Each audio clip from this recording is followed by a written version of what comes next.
right, picture this. The Las Vegas of the ancient Roman Empire.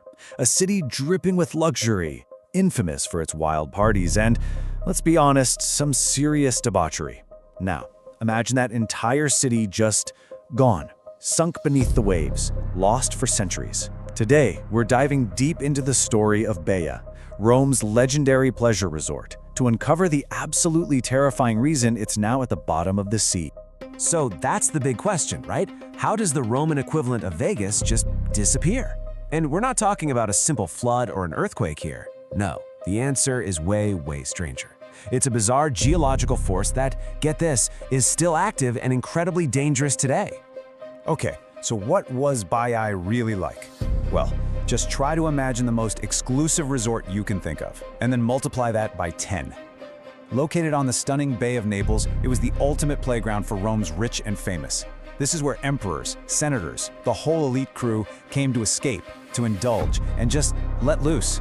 It was more than just a resort, you know? It was a symbol of pure Roman excess, earning nicknames like a harbor of vice and a vortex of luxury. You get the picture. And hey, don't just take my word for it. The Roman philosopher Seneca, he wrote about what he saw there, and he was absolutely scandalized. He talks about people just wandering drunk along the beach, these huge rowdy sailing parties, and the entire area just echoing with singing and shouting. This wasn't some quiet little beach town. Oh no, it was a 24/7 party, a city completely lost to excess, a true sin city of the ancient world. So for centuries, Baiae was basically a legend, just stories. But now, thanks to marine archaeologists, we can actually explore this sunken city. And what they're finding down there, it's just incredible. A real, actual glimpse into a drowned world. And the condition of the ruins is just stunning. I mean, we're not talking about a few crumbling walls here. We're talking about massive harbor walls, the kind that only Rome's best engineers could build. Archaeologists are literally swimming through the rooms of these gorgeous villas, finding mosaic floors that look so perfect you'd think they were laid down yesterday. And to really get a sense of the luxury, they even found Emperor Claudius's private dining room. It was this insane, elaborate grotto called a nymphaeum, where he'd host parties surrounded by statues and fountains. Can you imagine? So just to give you an idea of the sheer scale of what was lost, we're talking about 430 acres. That's not just a handful of fancy houses. That is a huge chunk of a bustling Roman city. We're talking streets, shops, warehouses, entire neighborhoods, all of it just swallowed by the sea. All right, so how on earth does this happen? How does an entire city sink? Well, the answer isn't what you think.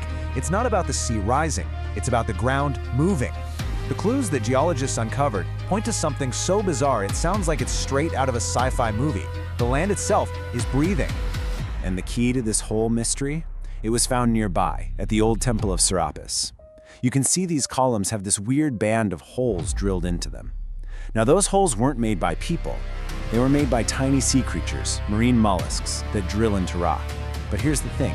Those creatures only live underwater. And today, those holes are way above sea level. The only way that could happen is if the temple was once underwater and then rose back up. The ground itself is literally moving up and down. So scientists figured out what's going on. Deep beneath the bay, there are these enormous magma chambers, and they act kind of like a giant pair of bellows, When they fill up with molten rock, the pressure pushes the whole surface of the land upwards. Then as the magma shifts or empties out, the ground sinks back down. This process is called bradyseism. It's this slow, powerful breathing of the earth. And it was during one of these exhales that Baia slowly but surely sank right into the sea. And this is not just some ancient history lesson. This is happening right now. Divers exploring the sunken ruins today can actually see bubbles of superheated gas rising up from the seafloor all around them. Those are underwater volcanic vents. It's this constant dramatic reminder that whatever sank Baia, it's still down there, and it's very much alive. This whole incredibly volatile area actually has a name, Campi Flegrei. In English, that translates to the fields of fire. And let me be clear, this is not just your average, everyday volcano. What we're dealing with here is something on a completely different level. See, the crazy part is that Baiae wasn't just built near a volcano. It was built inside of one. It sits within a massive crater. But Campi Flegrei isn't one single volcanic cone that you can point to. No, it's a huge, sprawling, interconnected system of at least 24 different craters.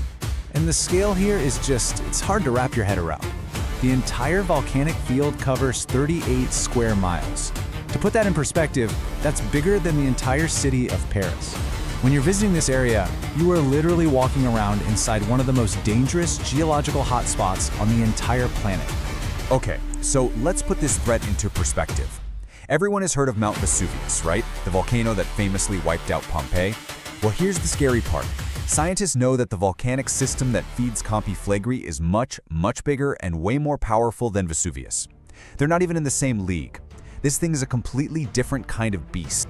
Because of its colossal size and its terrifying potential, geologists have a special classification for Campi Flegrei. They call it a supervolcano. And an eruption from something this massive wouldn't be a local disaster. We're talking about an event with devastating consequences for the entire planet. So what would actually happen if this thing blew? Well, first, it would obviously be complete and utter devastation for the local area, where, by the way, millions of people live today. But the impact wouldn't stop there. A major eruption would blast so much ash and gas into the atmosphere that it could literally block out the sun on a global scale. Global temperatures would plummet. It would be a cataclysm that threatens life as we know it. So the very same forces that drowned Rome's ancient Sin City, they're still at work, right now. And there are some really troubling signs that the sleeping giant under the fields of fire might just be starting to wake up. And this isn't speculation. Modern scientific monitoring confirms it. The whole system is active. Scientists can see the pressure building up again in those magma chambers deep underground. The ground is rising. That whole breathing cycle that sank Baiae, it's happening again, right now. Which leaves us with a pretty profound and honestly unsettling question. The story of Baia isn't just a cool piece of history, it's a stark warning about the incredible power that's just simmering beneath our feet. For scientists who study Campi Flegrei, it's not a question of if this supervolcano will erupt again, it's a question of when. And what happens to all of us when this giant finally decides to take its next breath?